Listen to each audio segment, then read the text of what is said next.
Malam itu, suasana Jakarta terasa mencekam. Di tengah keheningan, sebuah tragedi kembali menimpa pegiat hak asasi manusia. Serangan keji yang menargetkan mereka yang berani bersuara kembali terjadi di ibu kota. Wakil Koordinator Kontras, Andre Yunus, menjadi korban penyiraman air keras oleh orang tak dikenal. Ia mengalami luka serius di wajah dan tubuhnya, dan kini harus menjalani perawatan intensif di rumah sakit. Serangan ini bukan hanya melukai fisik, tapi juga meninggalkan trauma mendalam bagi korban dan keluarganya. Ini bukan sekadar kriminalitas biasa. Serangan seperti ini adalah bentuk teror nyata yang bertujuan membungkam suara kritis, memperjuangkan keadilan dan hak asasi manusia. Para aktivis HAM di Indonesia kerap menghadapi ancaman, intimidasi, bahkan kekerasan fisik, hanya karena keberanian mereka membela kebenaran. Pola serangan mendadak di malam hari, pelaku bermotor yang dengan cepat melarikan diri, menambah daftar panjang kekerasan terhadap aktivis di Indonesia. Modus seperti ini seringkali sulit diungkap, membuat pelaku merasa aman dari jerat hukum. Insiden ini menjadi ujian berat bagi negara. Apakah pemerintah dan aparat penegak hukum benar-benar serius melindungi pembela HAM? Ataukah perlindungan hanya sebatas retorika tanpa tindakan nyata? Publik kini menuntut jawaban tegas dari aparat penegak hukum. Mereka ingin melihat tindakan nyata, bukan sekadar janji kosong yang selama ini sering terdengar setiap kali kasus serupa terjadi.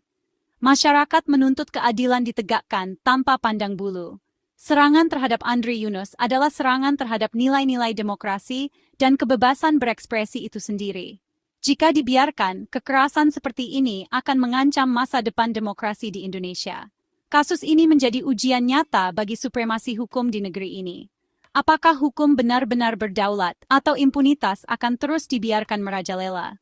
Jawabannya akan menentukan arah perlindungan HAM di Indonesia ke depan. Malam itu, Andre Yunus melintas di Jalan Salemba, Jakarta Pusat. Tiba-tiba dua orang bermotor mendekat. Tanpa kata, pelaku diboncengan menyiramkan cairan panas ke tubuh Andre. Cairan itu membakar kulitnya, sebagian pakaiannya meleleh. Pelaku langsung kabur ke gelapnya malam, meninggalkan Andre menahan sakit luar biasa. Warga sekitar segera menolong dan membawanya ke rumah sakit. Lokasi dan waktu serangan menunjukkan pelaku sudah mengintai korban. Serangan air keras ini jelas pesan teror, hentikan aktivitas, atau hadapi konsekuensi. Kronologi ini jadi dasar penyelidikan polisi. Setiap detail penting untuk mengungkap pelaku. Akibat serangan brutal yang terjadi secara tiba-tiba, Andre Yunus kini terbaring lemah di rumah sakit. Ia menderita luka bakar serius yang mencakup 24% dari tubuhnya, meliputi area sensitif seperti mata, wajah, dada, dan tangan. Luka-luka ini tidak hanya menyebabkan rasa sakit fisik yang luar biasa, tetapi juga menimbulkan trauma psikologis yang mendalam. Setiap hari, Andre harus menghadapi kenyataan pahit bahwa sebagian besar tubuhnya kini dipenuhi perban dan luka yang masih basah. Risiko terbesar yang kini dihadapi Andre adalah kemungkinan kerusakan permanen pada mata dan fungsi penglihatannya. Dokter terus memantau kondisi matanya, karena luka bakar di area ini sangat rentan menyebabkan kebutaan. Setiap pemeriksaan menjadi momen penuh harap dan cemas, baik bagi Andre maupun keluarganya. Ia harus menjalani perawatan intensif di ruang khusus, di mana tim medis bekerja tanpa lelah untuk mengurangi risiko infeksi yang bisa mengancam nyawanya. Rasa sakit yang dirasakan Andre begitu hebat, hingga setiap sentuhan perban menjadi ujian mental dan fisik tersendiri.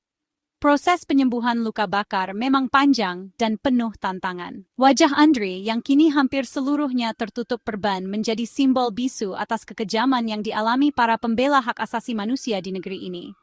Setiap lapisan perban adalah saksi bisu atas keberanian dan pengorbanan seorang aktivis yang berjuang demi keadilan.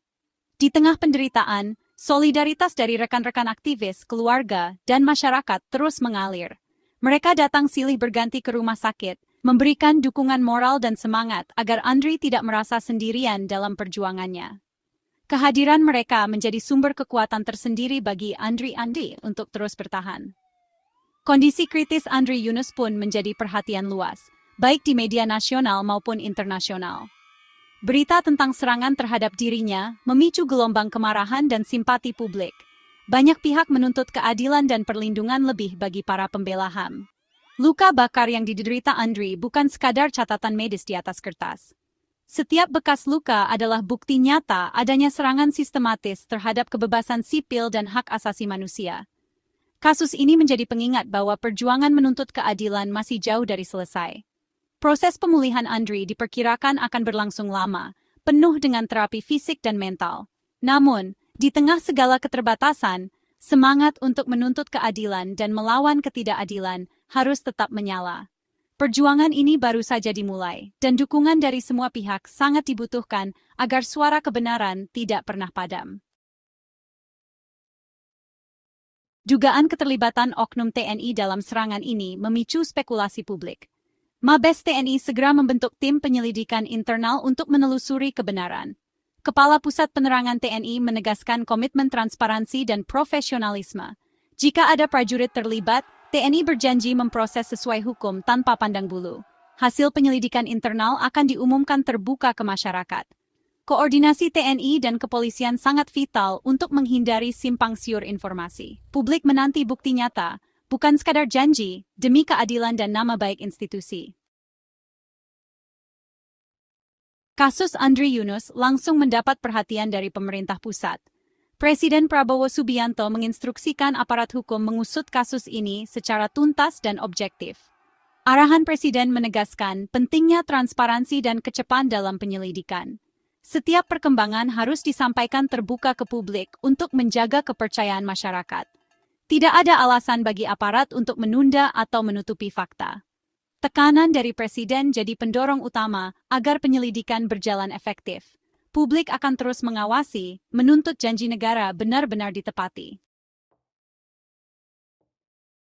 Polda Metro Jaya membentuk tim investigasi khusus, mengerahkan sumber daya terbaik.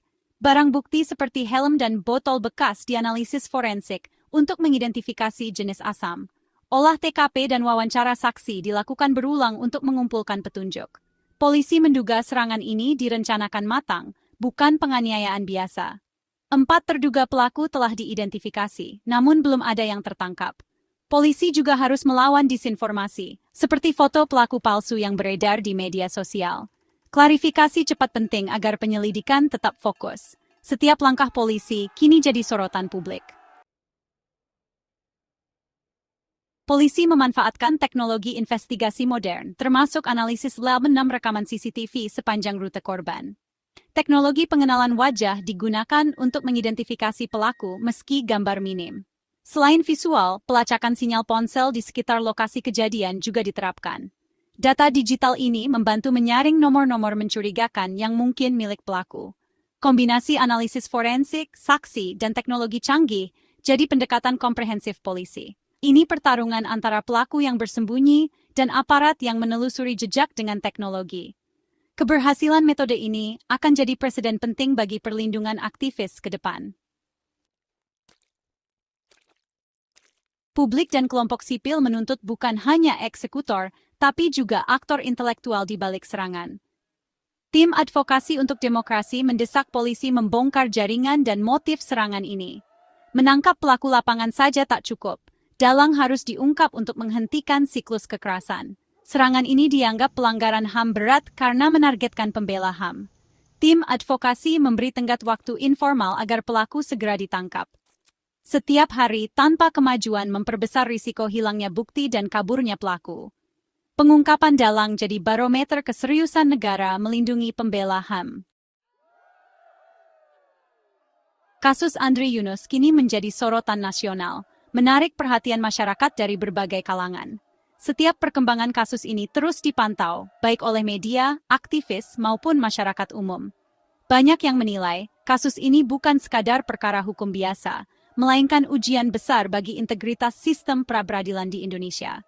Proses persidangan menjadi panggung utama, di mana transparansi dan keadilan benar-benar diuji. Demonstrasi damai di luar gedung pengadilan menunjukkan betapa pentingnya penegakan hukum dan hak asasi manusia di mata publik. Penyidikan yang objektif dan terbuka menjadi syarat mutlak untuk menjaga kepercayaan publik. Setiap keputusan dan langkah yang diambil oleh tim penyidik harus didasarkan pada fakta dan bukti yang jelas, tanpa tekanan dari pihak manapun. Transparansi dalam setiap tahapan penyidikan sangat penting. Laporan-laporan harus dapat diakses dan dipertanggungjawabkan, sehingga tidak ada ruang bagi manipulasi atau penyalahgunaan wewenang. Mabes TNI dan pemerintah telah berjanji untuk membuka seluruh proses secara transparan. Namun, janji saja tidak cukup. Publik menuntut bukti nyata dan tindakan konkret. Kepolisian dituntut untuk bekerja secara profesional, tanpa intervensi dari pihak manapun. Pemanfaatan teknologi modern, seperti analisis digital dan forensik, menjadi kunci untuk mengungkap fakta. Semua proses ini harus dilakukan secara independen, agar hasilnya dapat dipercaya oleh semua pihak. Peran masyarakat sipil dan media sangat penting sebagai pengawas independen. Mereka memastikan proses hukum berjalan adil, transparan, dan tidak berpihak. Pengawasan publik adalah benteng terakhir keadilan. Pengungkapan kasus ini secara tuntas, dari pelaku lapangan hingga dalang intelektual, akan menjadi kemenangan besar bagi keadilan dan hukum di Indonesia. Semoga tragedi ini menjadi momentum lahirnya komitmen baru untuk melindungi pejuang HAM, memperkuat supremasi hukum, dan memastikan keadilan ditegakkan tanpa kompromi, demi masa depan Indonesia yang lebih adil dan beradab.